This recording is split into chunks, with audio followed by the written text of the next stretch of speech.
Le prix littéraire Les Afriques, décerné chaque année par l'association La Scène littéraire, rend hommage aux auteurs et autrices issus du continent et afrodescendants. Le jury présidé par le professeur Ambroise Comme est composé de 6 personnalités, a procédé à un certain nombre de lectures cette année.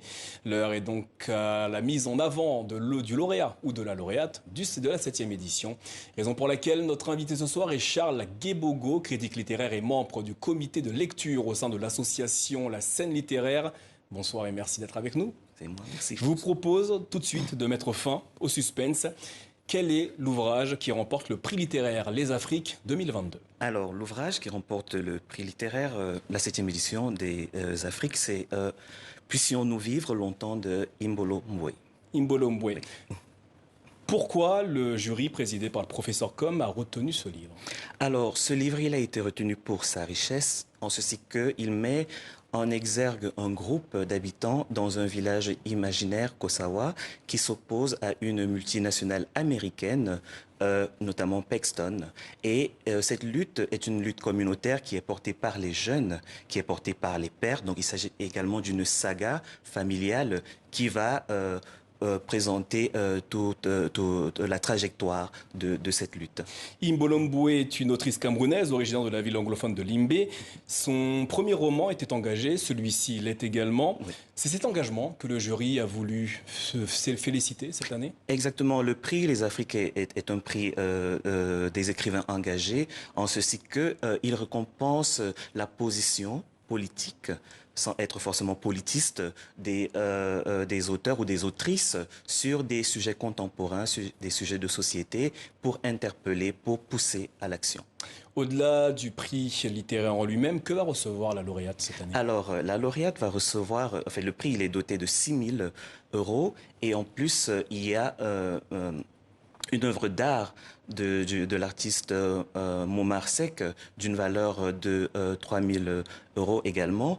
Et le livre sera édité à hauteur de 10 000 exemplaires qui seront distribués gratuitement dans toute l'Afrique.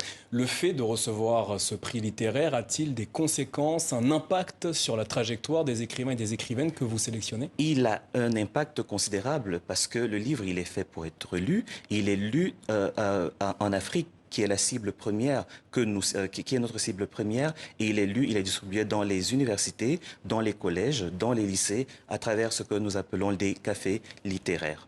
4 autres romans ont été sélectionnés par le comité de lecture de la Scène littéraire. Y a-t-il eu des tendances qui se sont dégagées cette année? Alors, la sélection a été difficile, parce que les livres étaient tous bons, Les Aquatiques d'Oswald de Lowat, Cave 72 de Fanatiki, Les Étoiles les plus belles, ou encore Les Villages de Dieu de Émilie Prophète. C'était serré, mais il fallait juste une gagnante pour le cas échéant, et voilà, le jury en a décidé. Et c'est Puissions-nous vivre longtemps. Un mot de l'association La Scène littéraire, qui est basée en Suisse, mais dont les activités sont dirigées vers le continent africain. Elle contribue à promouvoir la lecture et la littérature africaine. Quelles sont précisément ces autres activités? Alors, les autres activités, nous travaillons, nous avons une résidence littéraire au Cameroun. Nous avons également des aides financières à des projets littéraires. Et nous organisons des cafés littéraires pour la distribution des lauréats, mais également des livres que nous imprimons à travers la maison d'édition Florzoa. Et enfin, nous distribuons, comme je l'ai dit tantôt, ces livres gratuitement auprès des lycées, des collèges et des universités. Et en plus, nous avons une bibliothèque à Yaoundé. Et il faut noter également que nous travaillons au Bénin, au Togo, dans une certaine mesure en Côte d'Ivoire, au Sénégal et notamment au Cameroun. Donc nous couvrons pratiquement toute l'Afrique francophone.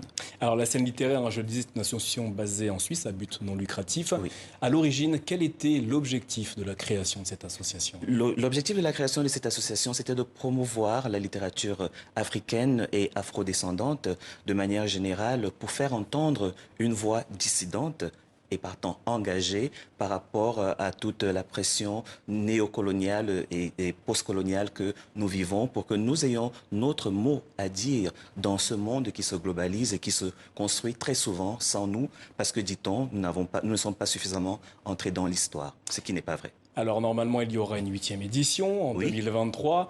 Les auteurs et les autrices qui souhaitent vous adresser leurs ouvrages, par où doivent-ils Commencer par où, à qui doivent-ils s'adresser? Alors, la sélection se fait par le comité de lecture et ils n'ont pas besoin de nous contacter, c'est nous qui contactons.